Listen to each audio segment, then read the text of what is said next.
The silence of space shattered like glass as reality itself seemed to tear apart. One moment, the Sol system basked in the peaceful glow of its ancient star. The next, the void erupted in a symphony of twisted metal and malevolent energy. Warthon Armada didn't just arrive, it manifested like a nightmare given form. 4,000 warships materializing from the depths of hyperspace with the precision of a surgeon's blade and the fury of a hurricane. Each vessel stretched for kilometers, their hulls black as the void between stars, adorned with crimson markings that seemed to pulse with their own sinister life. These weren't just ships, they were monuments to destruction. Floating cities of death that had reduced entire civilizations to cosmic dust. The lead vessel, Death's Herald, dwarfed even the largest human constructions, its weapon ports yawning. Like the mouths of hungry gods, standing on the bridge of this mechanical leviathan, Admiral Thorax surveyed his prize with the cold satisfaction of a predator cornering wounded prey. His species had evolved on a world where only the strongest survived, where mercy was weakness and compassion was extinction. 4 arms, each ending in razor-sharp claws, crossed over his armored chest as he studied the tactical display. His eyes, black as the void itself, reflected the glow of weapon systems that could sterilize worlds. Pathetic, he growled, his voice carrying the weight of 1,000 conquered worlds. Earth hung before him like a blue marble, beautiful and utterly defenseless. His sensors showed no orbital defense platforms, no energy shields, no massive battle stations. Just a handful of communication satellites and what appeared to be were those cargo freighters. The irony wasn't lost on him. The humans had spent decades sending their diplomats and traitors across the galaxy, playing at friendship while real powers like the Vorthan Empire carved up star systems like feast day meals. Now, when the bill came due, they had nothing but converted merchant vessels and empty bravado. Admiral, his tactical officer, a scarred veteran of the Centauri campaign, hissed through mandibles that clicked nervously. The humans are transmitting on all frequencies. Should we jam their communications? Thorax's laugh was like grinding metal. Let them scream. Let them beg. The galaxy hear what happens to those who refuse the Empire's generosity. But when the view screen flickered to life, there was no screaming, no begging, no desperate pleas for mercy that had become the soundtrack of Vorthon conquest. Instead, a stocky human male appeared on screen, lounging in what looked like a worn leather chair. He wore a simple gray uniform with no ceremonial decorations, no intimidating armor, no symbols of power. Just a man who looked like he'd spent his life working with his hands. Admiral Jake Morrison had the kind of face that spoke of small towns and Sunday barbecues, coaching Little League and fixing broken fences. His brown hair was graying at the temples. Laugh lines creased the corners of his eyes. When he smiled, which he did, now it was the kind of expression that made children feel safe and bullies think twice. "Howdy there," Morrison said, his voice carrying the easy confidence of someone discussing the weather. He leaned back in his chair, completely relaxed. If 4,000 alien warships were just another Tuesday morning inconvenience. I'm Admiral Jake Morrison, Earth Defense Command. It's quite a fleet you got there. Must have cost a fortune in fuel. The casual tone hit Thorax like a physical blow. In 3 centuries of conquest, no species had ever responded to Vorthon might with such indifference. Where was the terror? The desperate negotiations? The frantic attempts to contact galactic authorities? Thorax's claws extended fully, scraping against the metal of his command chair. "You dare mock the Vorthan Empire?" His voice rose to a roar that made his bridge crew flinch. "I am Admiral Thorax, Scourge of the Outer Rim, Destroyer of the Kepler Union. Your pathetic world has 1 hour to surrender unconditionally, or we will burn it to ash and scatter the remains across the cosmos." Morrison actually chuckled, while lifting what appeared to be a ceramic mug to his lips. Steam rose from the liquid inside, and Thorax caught the rich aroma of what humans called coffee. The man was drinking coffee while facing annihilation. The audacity was staggering. "Well, that's mighty generous of you, Admiral," Morrison replied, taking another sip. A whole hour. Most folks would have given us maybe 20 minutes. Shows a real class on your part. Paused, studying Thorak with those steady brown eyes. But I'm afraid we're going to have to pass on that generous offer. See, we've got company coming. The words hung in the void like a challenge. Company. Company could possibly matter in the face of the Vorthon Armada? Thorak's sensors showed nothing but empty space and those pitiful human cargo vessels beginning their slow approach. Your reinforcements? Thorak sneered. Those converted freighters? Your mining ships with welded-on weapons? We've destroyed. Battle fleets that would make your entire navy look like children's toys. Morrison's smile widened, and for the first time, Thorak noticed something unsettling in those human eyes. It wasn't fear, it was anticipation. It's the same look a chess master got when his opponent walked into a trap that had been 20 moves in the making. You know, Admiral Morrison said, settling deeper into his chair. My daddy used to tell me that the most dangerous man in any room is the one who looks the least threatening. Said the fellow who's really prepared doesn't need to wave his gun around to prove he's got one. The human admiral's casual demeanor was beginning to unnerve Thorak's bridge crew. They'd witnessed the terror of countless species, seen proud civilizations, crumble at the mere sight of Vorthan might. This human should be cowering, negotiating, offering tribute. Instead, he sat there like a man holding 4 aces in a poker game. Your psychological games will not save you, Thorak snarled. But even he could hear the uncertainty creeping into his voice. Nothing can stand against the full might of the Vorthan Empire. Morrison nodded thoughtfully. Empire, huh? Funny thing about empires, Admiral. They tend to make a lot of enemies along the way. All those worlds you've conquered, all those species you've enslaved, all those trade routes you've pirated. He paused, taking another sip of coffee. Well, let's just say they remember, and they talk. The tactical display showed human ships, continuing their approach, but something was wrong. Their formation was too loose, too casual. No military commander would advance with such apparent disregard for basic strategy. Unless, Admiral, his sensor operator called out, voice tight, with growing alarm. I'm detecting strange energy signatures throughout the system. They're masked, but what? Thorak demanded, his confidence beginning to crack. Like ice in spring, Morrison's smile had evolved into something that made Thorak's blood run cold. It was the expression of a man who'd been counting cards all night and was finally ready to show his hand. But nothing, Admiral Morrison said, his voice carrying a new edge of steel. Just remember when you're used to being the biggest fish in the pond, you sometimes forget that there are bigger ponds out there. The human admiral raised his coffee mug in a mock salute. Welcome to our pond. And in that moment, as space began to shimmer with possibilities that Thorak couldn't quite comprehend, the Vorthan commander realized that perhaps, just perhaps, he'd made a terrible miscalculation.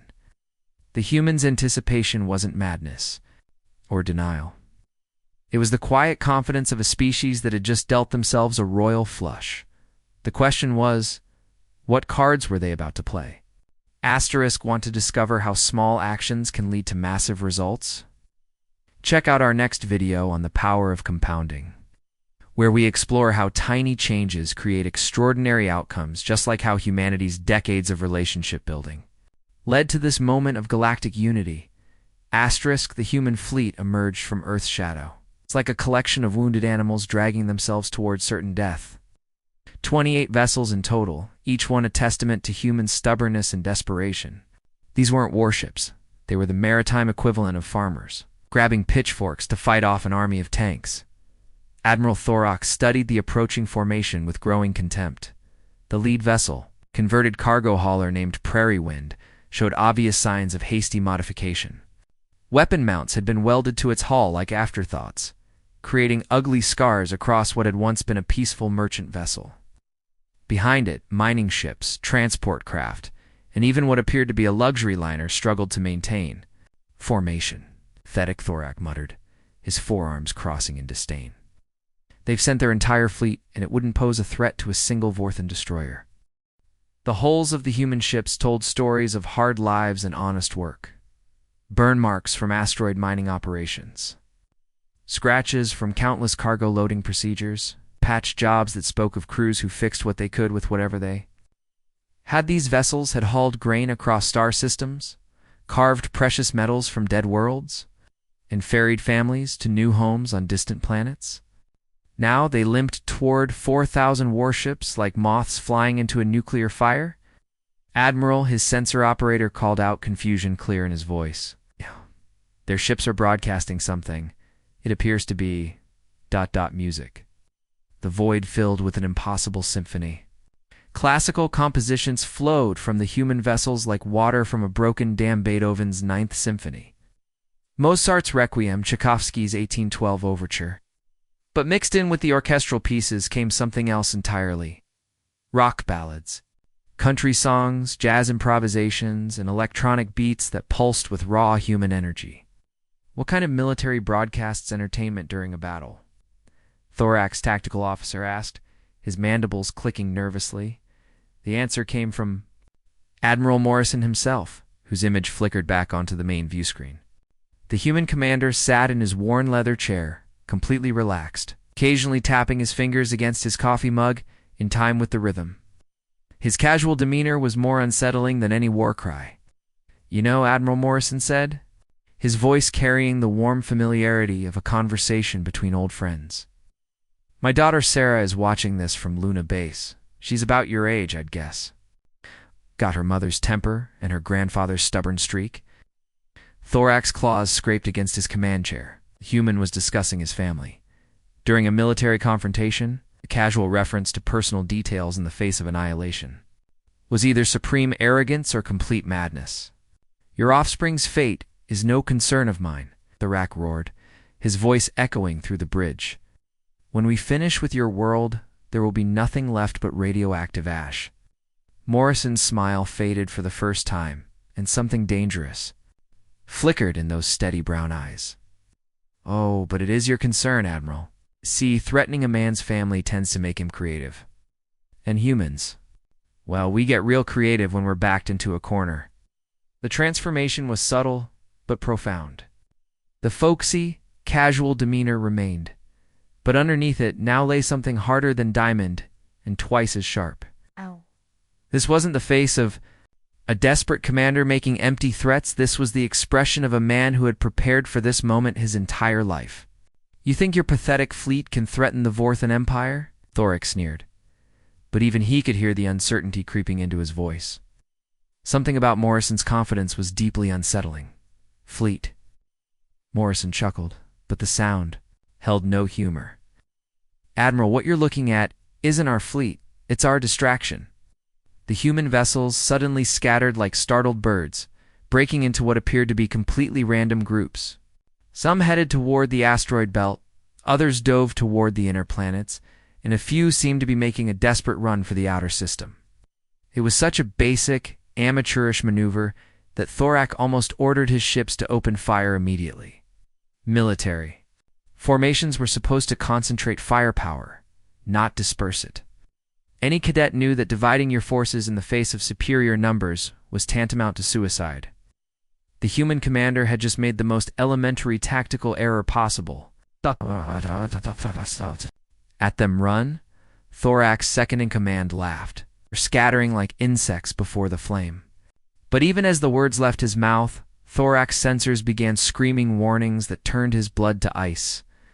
The displays lit up like a malevolent Christmas tree, proximity alarms wailing with mechanical urgency. "Admiral," his sensor operator shouted, his voice cracking with terror. Massive energy signatures appearing throughout the system. They're uncloaking. Space itself seemed to tear open like fabric, revealing secrets that had been hidden in plain sight.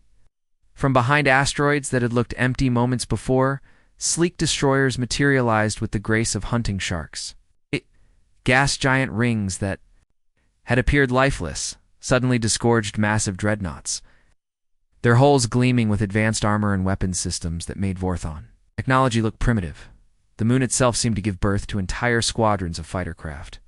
Pouring from hidden bases like angry wasps from a disturbed hive, each new contact that appeared on the tactical display represented firepower that could level cities and they kept coming in an endless stream of technological terror. "This is impossible," Thorak whispered, watching his tactical advantage evaporate, like morning mist. "Our intelligence reported no major military installations in this system." Morrison's image reappeared on the screen, his smile now cold as the void between stars. "Intelligence? Admiral? You mean the same intelligence that told you Earth was defenseless? The same intelligence that said humans were just peaceful traders and diplomats?" The human commander stood up from his chair, and for the first time, Thorak noticed the quiet authority in his movements. This wasn't a desperate leader throwing together a last-minute defense. This was a man who had been orchestrating this moment for decades. "Let me tell you something about humans, Admiral," Morrison said, his voice carrying the weight of absolute certainty. "We're not the strongest species in the galaxy. We're not the smartest, or the fastest, or the most technologically advanced. But we do have one gift that sets us apart from everyone else." The tactical display continued to light up. With new contacts, ships bearing the insignia of the Stellar Republic, the Hegemony Coalition, the Free Traders Union, and dozens of other major powers filled the void around Earth. Each vessel represented not just military might, but political alliances forged.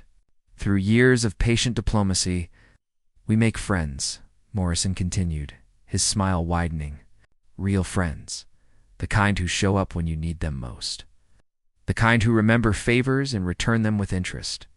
The kind who don't like seeing their friends threatened by bullies." Thorak's 4,000 ships suddenly found themselves surrounded by 8,000 allied vessels, each one crewed by species that had their own reasons to hate the Vorthan Empire. The numerical advantage he'd counted on had become a death sentence.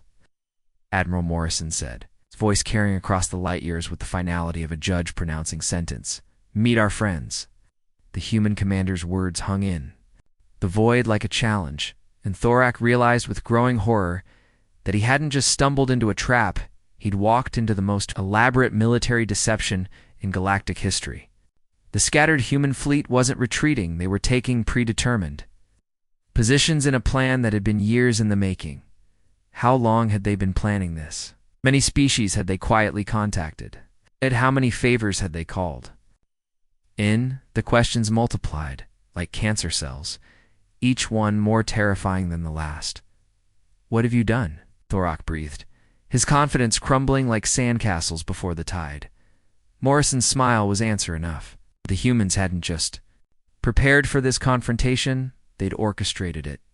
Every diplomatic mission, every trade agreement, every cultural exchange had been building toward this moment when the galaxy would finally stand united against tyranny. The question now wasn't whether the Vorthan Empire would win it, was whether they would survive the reckoning that was about to unfold. Asterisk. Ready to see how small, consistent actions create massive results? Watch our next video on the power of compounding and discover how humanity's decades of relationship building led to this moment of galactic unity, and how you can apply the same principles to transform your own life. Asterisk. The Vorthan fleet found itself trapped in the center of a cosmic spiderweb, surrounded by the largest assembled armada in galactic history. What had begun as a routine conquest had transformed into a nightmare of epic proportions, with Admiral Thorak's 4,000 warships now outnumbered 2-to-1 by forces that seemed to materialize from the very fabric of space itself.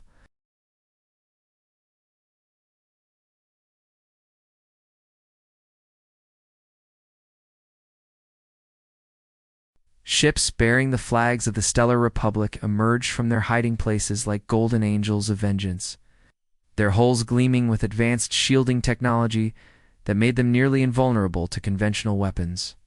These weren't just military vessels, they were floating cities of democracy, each one representing worlds that had chosen cooperation over conquest, prosperity over plunder.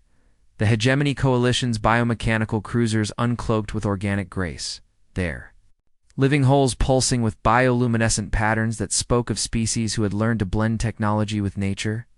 These ships could heal themselves, adapt to threats, and coordinate with an intelligence that bordered on telepathic. They moved like schools of predatory fish, beautiful and deadly in equal measure. Even the Free Traders Union had sent their notorious merchant marines, converting their massive cargo haulers into weapons platforms that bristled with defensive systems and long-range artillery. These weren't professional soldiers, they were business people who had grown tired of paying protection money to galactic bullies.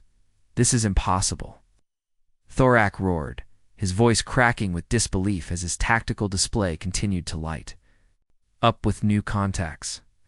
"No species has ever managed to unite the galaxy," Morrison interrupted, his voice carrying the quiet satisfaction of a man watching a perfectly executed plan unfold. "Well, that's where you're wrong, Admiral. You see, for the past 40 years, humans have been out there making friends. Real friends, trading partners, allies who actually trust each other." The human commander's image filled the screen, and Thorak could see the pride in those steady brown eyes.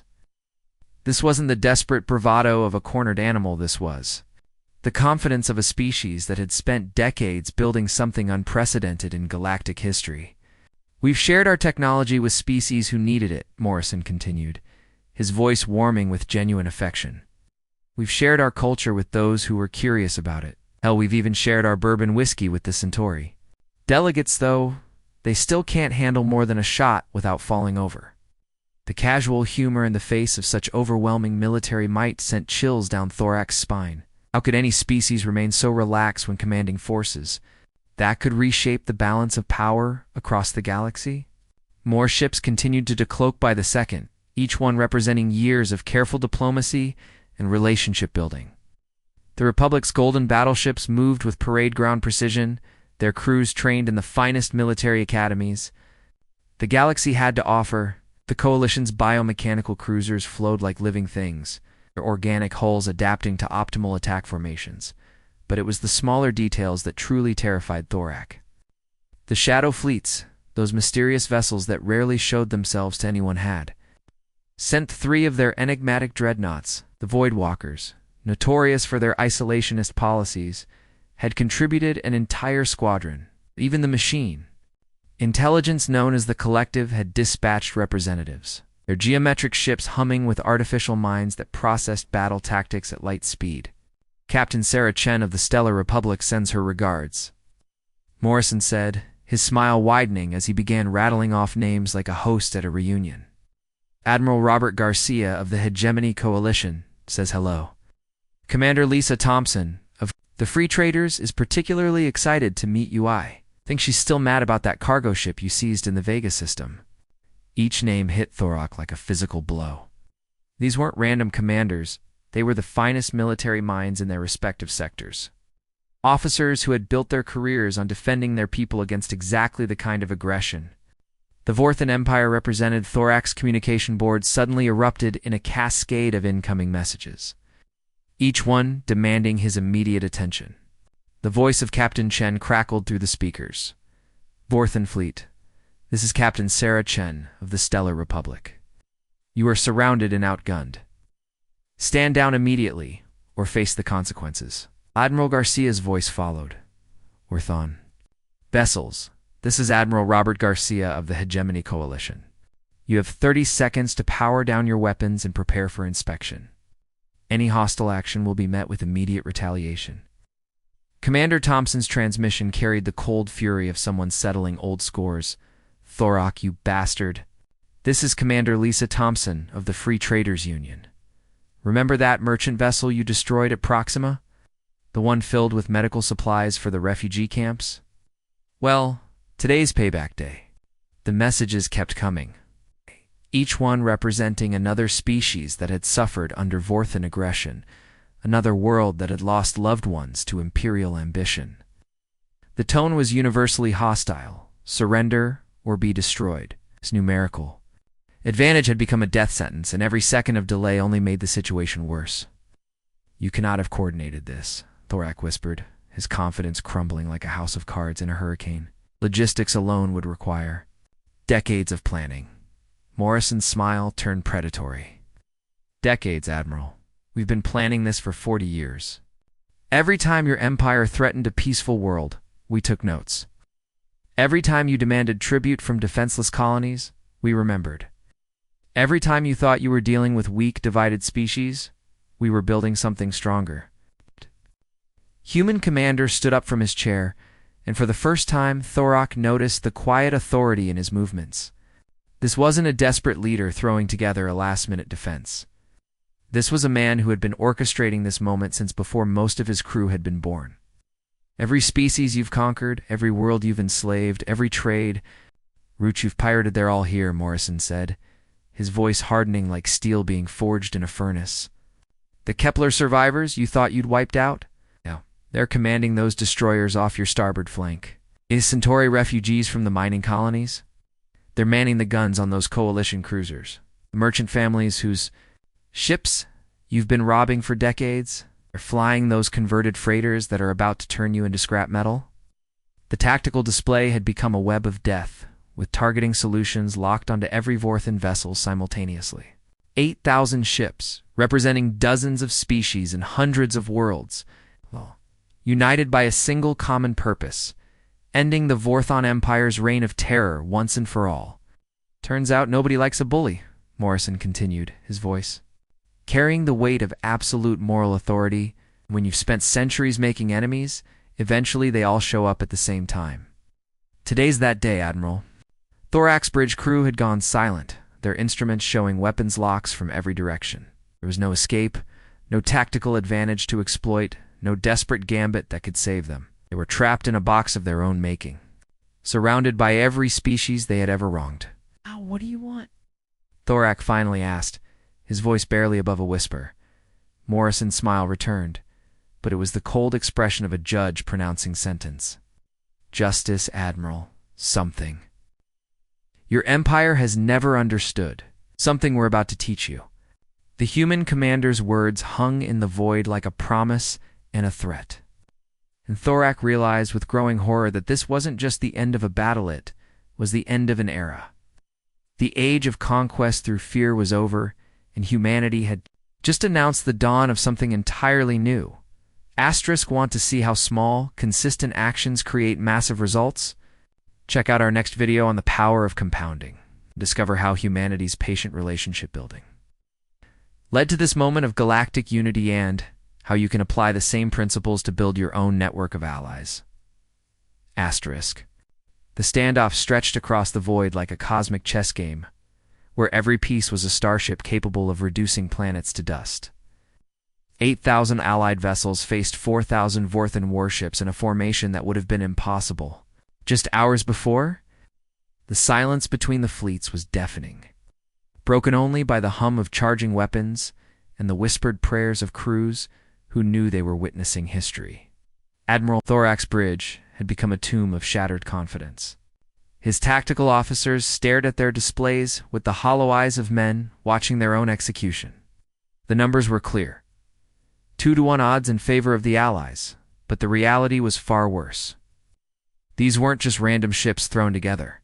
In desperation, they were the combined military might of dozens of species, coordinated with surgical precision. This is Admiral Marcus's web of the Stellar Republic, a crisp voice cut through the tension like a blade.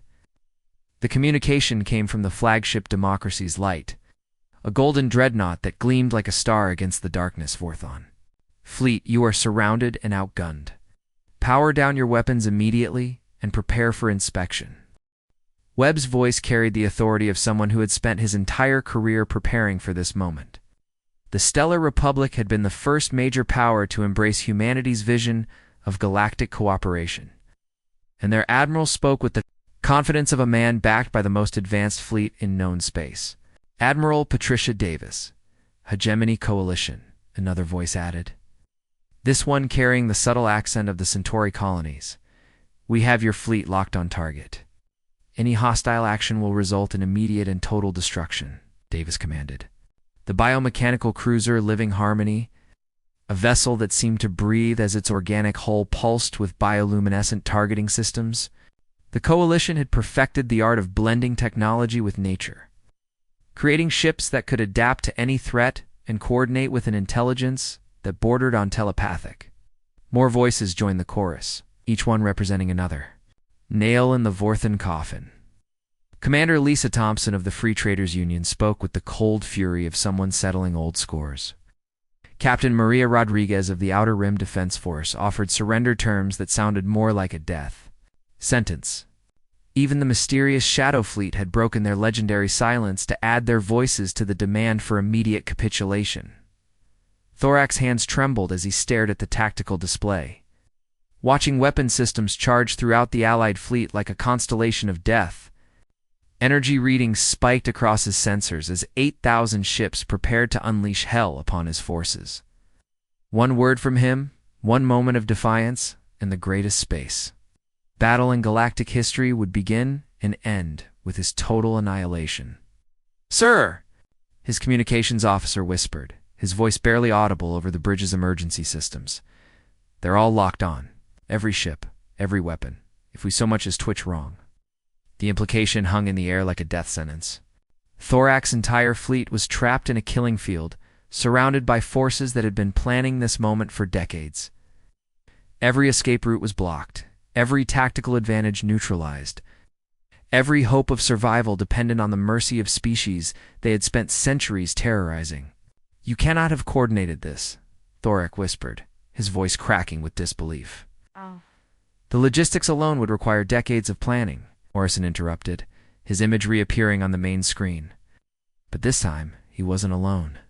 Surrounding him were the commanding officers of the Allied fleet, a collection of the finest military minds in the galaxy. Their faces represented every species the Vorthan Empire had ever wronged, every world they had conquered, every family they had destroyed. "Oh, we've been planning this for exactly that long," Morrison said, his voice carrying the quiet satisfaction of a man watching a perfectly executed strategy unfold. "Every time your empire threatened a peaceful world, we took careful notes. Every time you demanded tribute from defenseless colonies, we remembered every detail. Every time you thought you were dealing with weak, divided species, we were building something stronger, something unprecedented in galactic history." The human admiral stood up from his chair, and somehow his presence seemed to fill not just the screen, but the entire bridge of Thorak's flagship. This wasn't the desperate bravado of a cornered animal. This was the quiet confidence of a species that had spent for decades building toward this exact moment. "You want to know the real difference between humans and Vorthans, Admiral?" Morrison asked, his voice hardening like steel being forged in fire. "You conquer through fear. You rule through intimidation. You build empires on the backs of broken worlds and shattered dreams. But we win through friendship. We succeed through cooperation. We build alliances that last centuries because they're based on something you'll never understand." "Admiral." Webb stepped forward, his golden uniform gleaming under the bridge lights. "Mutual respect," he said simply. Admiral Davis joined him, her biomechanical augmentations pulsing with soft light. "Shared prosperity," she added. Commander Thompson appeared next, her weathered face showing the scars of a lifetime fighting pirates and raiders. "Common purpose," she growled. One by one, the Allied commanders stepped forward, each one representing not just military might, but the hopes and dreams of billions of beings across the galaxy. They were united not by conquest, but by choice, not by fear, but by friendship, not by the promise of domination, but by the dream of peace. "And our friends," Morrison continued, his smile returning with the warmth of a man surrounded by family, "don't like seeing us threatened, they especially. Don't like bullies who think they can terrorize innocent worlds just because they have bigger guns." The tactical display showed the true scope of what humanity had accomplished.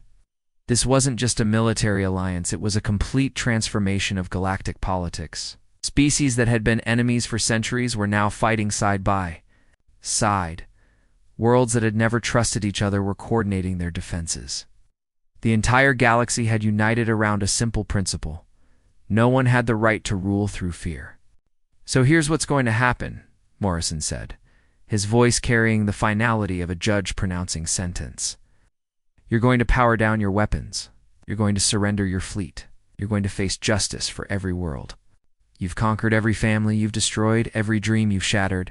Thorak's bridge crew looked to him for orders, but What orders could he give? Fight 8,000 ships with 4,000?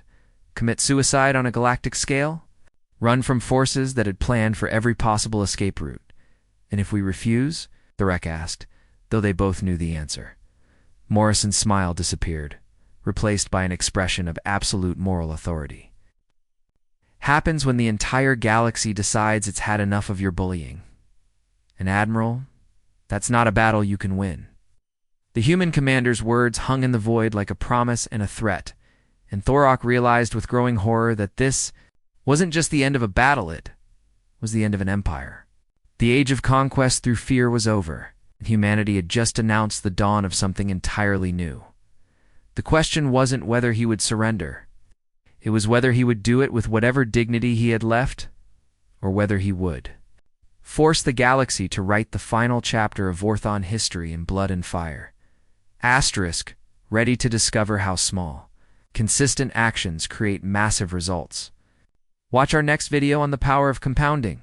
Learn how humanity's patient relationship building led to this moment of galactic unity and how you can apply the same principles to build your own network of success. Asterisk, the retreat order came 47 minutes and 32 seconds after the standoff began. Admiral Thorak's voice cracked, like breaking glass as he transmitted the words that would echo through Vorthon history. All ships, withdraw immediately. Execute emergency jump protocols. The admission of defeat tasted like poison in his mouth.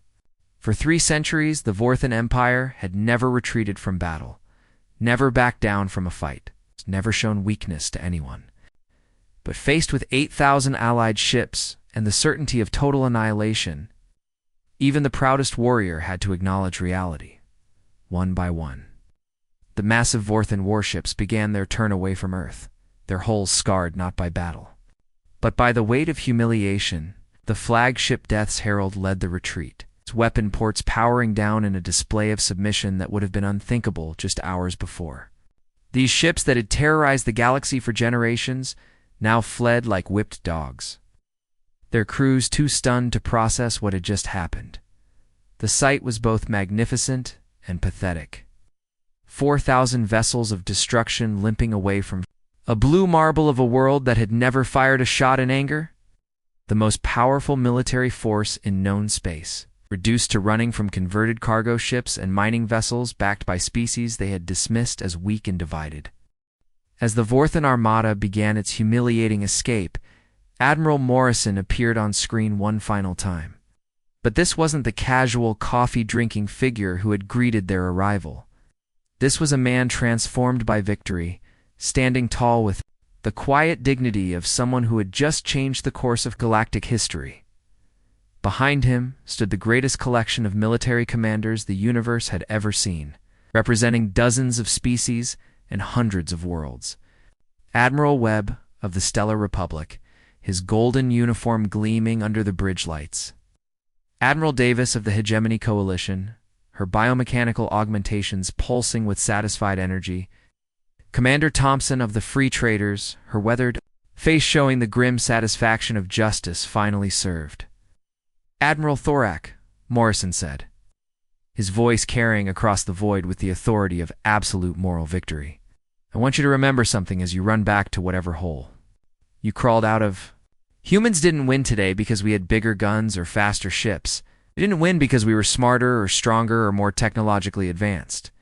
He paused, letting his words echo across the light years, ensuring that every being in the system, human, alien, and artificial intelligence alike, understood the lesson being taught. We won because we had something you'll never understand. Friends willing to fight for us. Real friends. Kind who show up when you need them most. The kind who remember kindness and return it with loyalty. The kind who believe that some things are worth fighting for. The human admiral's words carried the weight of 4 decades of careful diplomacy, patient relationship building, and the simple but revolutionary idea that cooperation was stronger than conquest. Every trade agreement, every cultural exchange, every shared meal and friendly conversation had led to this moment. The age of conquest is over, Admiral Morrison continued, his voice growing stronger with each word. The age of ruling through fear, of building empires on the backs of broken worlds, of threatening innocent people just because you can. That's done. Finished. History. Behind him, the Allied commanders nodded in agreement, their faces reflecting the determination of beings who had finally found something worth uniting for. This wasn't just a military victory, it was a fundamental shift in how the galaxy would work from now on. In its place, we're building something new, Morrison said, his voice warming with genuine hope. A galaxy where species protect each other, instead of preying on each other. Where trade flows freely because trust replaces fear. Where children can grow up without worrying about invasion fleets appearing in their skies. Where differences are celebrated instead of conquered. The vision he painted was more powerful than any weapon, more compelling than any threat. It was the dream of beings across the galaxy who had spent centuries living in fear, finally seeing a path towards something better. And if you or anyone else tries to threaten that future, Morrison's smile returned, sharp as a blade and twice as dangerous. You've seen what happens. The galaxy remembers its friends, Admiral, and it protects them. As the last Vorthan ship powered up its hyperspace engines, Morrison turned to address the Allied fleet. His formal military bearing melted away, replaced by the warmth of a man celebrating with family. "Thank you, all of you," he said, his voice thick with emotion. Every species, every world, every crew member who answered the call. It didn't just save Earth today, you saved the future itself. The first round's on us. The response was immediate and overwhelming. Cheers erupted across 8,000 ships in a symphony of celebration that had never been heard before. Human laughter mixed with Centauri harmonics, stellar Republic victory songs blended with free trader drinking chants. And even the usually stoic Shadow Fleet transmitted what could only be described as approval.